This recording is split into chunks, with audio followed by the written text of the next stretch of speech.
Yang bahaya itu adalah ketika Ridwan Kamil mengatakan pernah bertemu 1 kali, udah. Pak RK bertemu 1 kali berapa hari? 1 jam, 2 jam, 2 hari, 3 hari, 4 hari. Ya kan? Ya, kalau saya menggambarkan ada seorang pemimpin yang orangnya maniak atau hiper atau apa gitu. Tapi ini blunder ya. Tapi saya yakin perempuan ini berani maju juga, punya resiko penjara gitu. Menjadi pertanyaan kalau benar bagaimana? Nah, dari kasusnya RK nih ya, seorang pejabat yang selingkuh.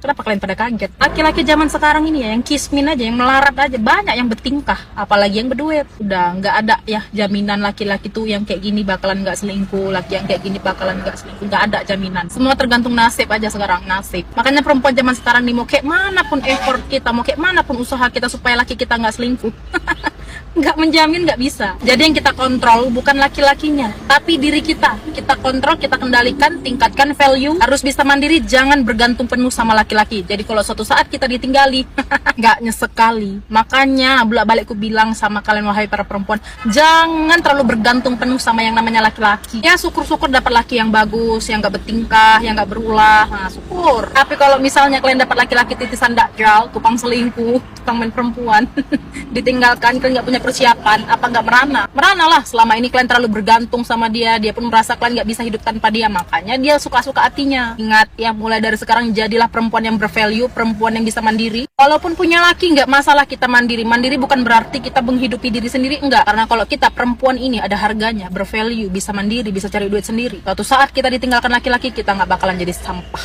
Paham? Paham nggak? Mari kita kawal.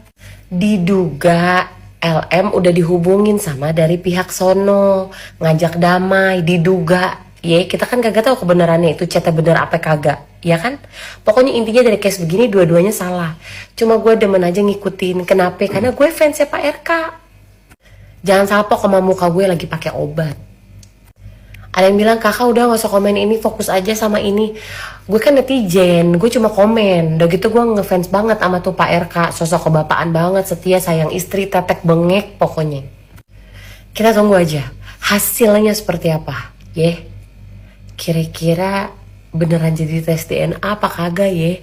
Seru. Sebenarnya nih ya, ini adalah alasan kenapa cewek selingkuhan itu mau jadi selingkuhan. Karena pada dasarnya aja cewek yang mau jadi selingkuhan, aka orang ketiga, itu tuh mereka rata-rata delulu. Mereka sedelusional itu karena mereka ngerasa dirinya itu nomor 1 gitu loh. Mereka merasa dirinya adalah prioritas. Padahal yang sebenarnya prioritas, yang sebenarnya nomor 1 itu adalah istri sahnya, pacar aslinya, pasangan aslinya. Sementara si selingkuhan itu hanyalah nomor 2. Mereka diumpet-umpetin kan biasanya kan. Karena si cowok dan dia pun tahu kalau hal ini tuh salah. Belum lagi biasa tuh mereka ngerasa keren gitu ya. Kayak, oh gue bisa ngambil laki orang nih, padahal dia udah punya bini, padahal dia udah punya pacar, padahal dia udah punya cewek. Berasa superior. Tuh gimana nggak delusional? Makanya nih ya, sebenarnya untuk kalian para cewek-cewek yang mungkin kebetulan sekarang lagi di approach atau lagi dideketin, ditargetin gitu ya sama cowok yang ternyata udah punya pasangan, yang ternyata udah berkeluarga bahkan, ya lo jangan mau gitu loh. Kan ibarat sebenarnya dari sini lo udah dikasih tanda ya, lo udah dikasih lihat nih, oh dia aja udah punya istri, dia aja udah punya pasangan, masih bisa ngedeketin lo, masih bisa genitin lo, masih bisa ngajak lo gitu untuk menjadi simpenannya. Gak nutup kemungkinan sama sekali kan kalau nanti kedepannya pun misalkan nih lo jadi sama dia akan melakukan hal yang sama terhadap cewek lain, terhadap lo. Jadi gak usah berasa spesial, bisa aja lo itu cuma dijadiin sebagai pelampiasan, ibaratnya kayak kasarnya cuma dipakai doang untuk sementara waktu. Abis itu ya balik lagi sama istrinya, balik lagi sama keluarga aslinya. Udah gitu lo yang akan berasa paling victim. Ya kenapa dari awal lo terima? Kayak kalaupun emang tuh laki lagi bosen gitu ya sama pasangannya, sama bininya, terus pengen cari cewek baru gitu ya untuk jadi selingkuhan, ya jangan lo. Karena sebenarnya ya mau gimana pun, ketika lo udah mengiyakan, ketika lo udah siap menjadi orang ketiga, lo pun juga harus siap untuk dicap sebagai pelakor. Lo harus siap juga akan konsekuensi dan resiko ke depannya yang sebenarnya nggak worth it. So, kita bahas yang lagi viral ya, yang mengenai kasusnya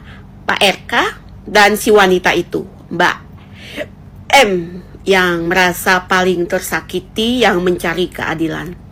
Gini Mbak, ketika Mbak bertemu dengan Bapak RK, di saat itu Mbak kan sudah tahu kalau dia sudah memiliki istri dan anak, dan dia adalah salah satu public figure.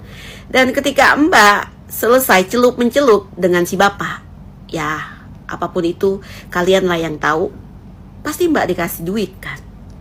Pasti itu ada transaksi, take and give, ya kan.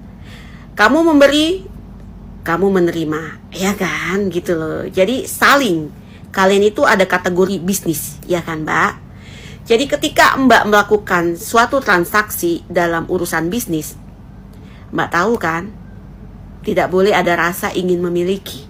Nah, di sini si bapaknya juga gabutnya asal-asal aja, nggak pilih-pilih ceweknya. Sebenarnya itu tidak boleh ya, kalau gabut-gabutnya itu selingkuh. Tapi ya Bu, minimal sekelas Bapak RK, pendidikannya bagus, luar negeri, otaknya encer, tapi kok untuk milih cewek otaknya nggak ada gitu loh ya. Yang kayak begitu, bukan merendahkan.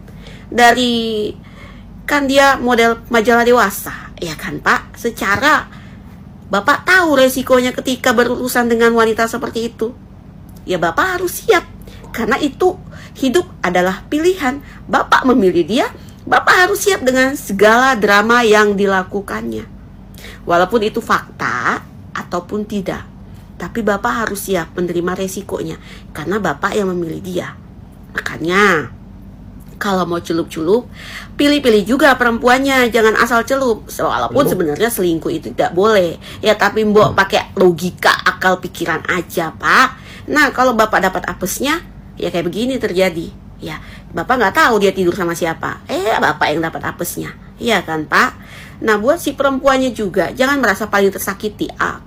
Aku hanya kasihan sama anakmu, ya kan? Demi ambisimu, kamu publish wajah anakmu. Kamu bilang aku tidak ada sorot anakku, tapi di Instagram ada kan Mbak? Ya kasihan, masa depan anakmu, jejak digital itu ada. Ya kalau memang dia bapaknya, kalau tidak bapaknya bagaimana nanti ketika dia sudah dewasa? Nah, satu sisi lagi, ketika sudah melakukan tes DNA, misalnya pun dia itu anaknya si bapak, dalam hukum, anak di luar nikah itu tidak berhak untuk dinafkahi. Itu berdasarkan hatinya. Nah, kalau Bapak RK tidak menafkahi Mbak, bagaimana? Kan sudah kalah malu Mbak. Anak Mbak, masa depan anak Mbak, namanya gitu loh Mbak. Yang Mbak dipikir matang-matang gitu loh Mbak. Dan Mbak juga tes DNA selalu menggembor-gemborkan tes DNA, merasa paling tersakiti. Mbak yang paling tersakiti itu istrinya dan anak-anaknya, mentalnya rusak Mbak. Mbak gak kasihan? Saya kasihan juga sama Mbak. Kasihan kenapa? Terlalu bodoh, maaf ya Mbak. Mau sampai kebablasan gitu loh. Ya Mbak pakai pengaman gitu loh Mbak. Kalau tahu bapaknya kayak begitu, pakai pengaman kalau sering-sering gitu loh. Mbak kan tahu resikonya. Hidup itu adalah pilihan. Perempuan itu ketika melakukan hubungan, Mbak tahu ada resikonya akan tekdung. Nah, kalau nggak pakai pengaman, ya berarti Mbak sendiri yang salah juga dong. Jadi kalian berdua sama-sama salah. Ya masa enak-enaknya ketika ada resikonya kalian lupa gitu loh. Ya hidup itu ada pilihan. Ya kamu kalau dicampakkan ya harus siap.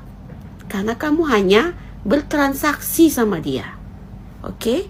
Dalam bisnis itu tidak boleh saling memiliki, tapi harus saling memahami. Dan Bapak, pelajaran berharga buat Bapak, bahwa dalam memilih untuk main-main atau untuk gabut juga harus pakai akal dan pikiran. Ya kan? Kalau tadi dia perempuan yang punya pendidikan, yang punya akal logika, yang punya karir, yang punya masa depan, dia tidak akan mau mempermalukan dirinya dengan seperti itu, koar-koar di media. Dia akan diem, dia akan menerima kenyataan itu adalah kesalahannya, dia akan membesarkan anaknya, dan dia akan mengubah anaknya untuk tidak seperti dia lagi. Seperti itu Mbak. Oke, saya bukan untuk menghakimi, tapi ya Mbok kasihan sama Ibu Atalianya. Oke? Semoga perempuan woman support woman. Kalau kita jahat, setidaknya jahatnya jangan berlebihan lah, kayak melebihi Lucifer ya. Seperti itu. Oke? Kamu boleh mencintai, kamu boleh memeluk dia, tapi kamu harus tahu diri, kamu tidak boleh memiliki dia. Camkan itu Mbak.